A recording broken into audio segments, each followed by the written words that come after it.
5000 सालों से कर रहा है ये इच्छाधारी बंदर हनुमान जी के गदा की रक्षा। इस घटना को सुनकर आपकी भी रूह कांप जाएगी। पर उससे पहले इस घटना को शुरू करने से पहले आपसे मेरी विनती है, जो भी मेरे प्रिय महादेव और श्री हनुमान जी से जो भी प्यार करते हैं वो वाकई में इस चैनल को सब्सक्राइब कर लें और वीडियो को लाइक कर लें और कमेंट में हर हर महादेव लिखना ना भूलें। तो इस वीडियो को शुरू करते हैं।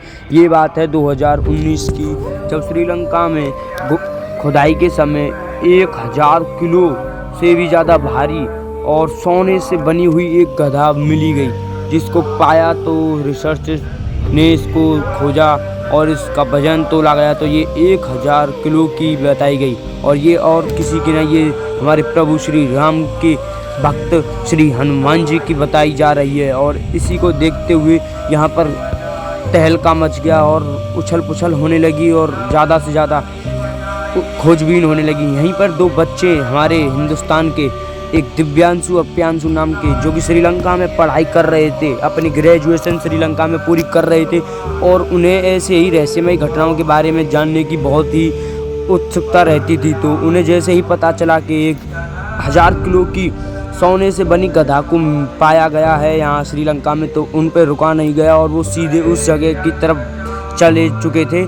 और जाकर उन्होंने सोचा क्यों ना मैं भी उस गधा की एक बार दर्शन कर लेता हूँ, उसका क्या रहस्य है। तो उसी को देखते हुए वो दोनों दोस्त चल पड़े थे बिना किसी रुकावट के, बिना किसी देरी के, और सीधे दोनों दोस्त उसी गुफा की तरफ जा रहे थे जहाँ पर वो गधा पाई गई थी। और ये गधा कोई मामूली गधा भी नहीं थी, ये एकदम सोने से बनी और हमारे प्रभु श्री राम के भक्त श्री हनुमान जी की बताई जा रही थी। और इसी को देखते हुए रिसर्चर्स ने कहा था कि इसको अब यहीं पे रोक दिया जाए, ज़्यादा हम इसकी खोजबीन नहीं करना चाहेंगे क्योंकि इससे हमें नुकसान भी हो सकता है। पर इन दोनों दोस्तों को ये बात अच्छी नहीं लगी और इन्होंने इस खोजबीन को अपनी को प्रारंभ कर दिया और ये उस गुफा की तरफ पहुंच भी चुके थे।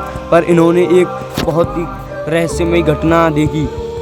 उनमें से एक दोस्त, उनका प्रियांशु नाम का, जो कि प्रियांशु नाम का था, वो लेके अपने हाथ में लालटेन और सीधे वो गुफा की तरफ वो बढ़ा ही जा रहा था। पर उसे एक घटना के बारे में नहीं पता था जो उसके साथ घटने वाली थी। जैसे ही उसने आगे जाकर के देखा तो उसकी आंखों में एक रहस्यमय चमक पड़ी उसकी आंखों पर, जो कि उसकी आंख उस चमक को सहन नहीं कर पाई और उसका दिल वहीं पर काम करना बंद कर चुका था, जिसके कारण वो वहीं के वहीं बेहोश हो गया। उसने ऐसा रहस्यमय षड्यंत्र देख लिया था, वहाँ पर एक यंत्र देख लिया था, जिसे देखकर वो वहीं के वहीं बेहोश हो गया।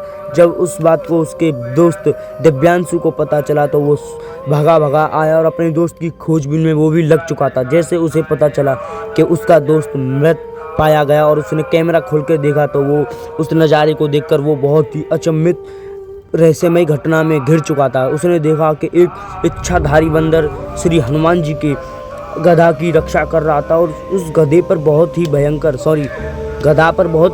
चमक आ रही थी, जिसको देखकर उसका दोस्त प्रियांशु मर चुका था क्योंकि उसकी गधे की चमक को वो सहन नहीं कर पाया था उसका दोस्त, और जिसके कारण उसका दिल काम करना बंद कर चुका था। डॉक्टरों ने भी उसकी मृत घोषित कर दिया था उसके दोस्त को। ये बात सुनकर वो बहुत ही अचंभित रहस्यमय घटना में घिर चुका था। उसने सोचा ये क्या होगा, पर उसने इस बात को किसी को नहीं बताया। उसने सोचा अगर मैं किसी और को बताऊंगा तो यहाँ पर कोई ना कोई रोज़ आएगा और 1 या 2 की रोज़ मृत्यु होगी, तो इसलिए उसने उस बात को एक रहस्यमय बात में ही बदलना ज़्यादा सही समझा। तो उसको पता चल चुका था कि वहाँ पर कोई रहस्यमय चीज़ है जिसके कारण मेरे दोस्त प्रियांशु की मौत हुई है। तो उसको इस बात का डर था, अगर मैं किसी को बताऊंगा या इस बात को फैलाऊंगा तो वो मेरी भी मौत हो सकती है और साथ में जिसको मैं बताऊंगा उसकी भी।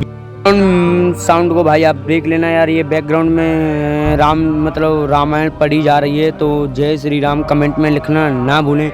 तो जैसे ही दिव्यांशु को पता चला तो उसने इस बात को छुपा तो लिया। अब अपनी आंखों के सामने ये तस्वीर देख ही सकते हैं, जो कि एक रहस्यमय तस्वीर मानी जा रही है। और जैसे इस बात का दिव्यांशु को अपने आप को उसने फांसी लगा ली थी, जिसके कारण उसकी आत्महत्या हो चुकी थी। तो ऐसी mysterious and researches blog videos के लिए सब्सक्राइब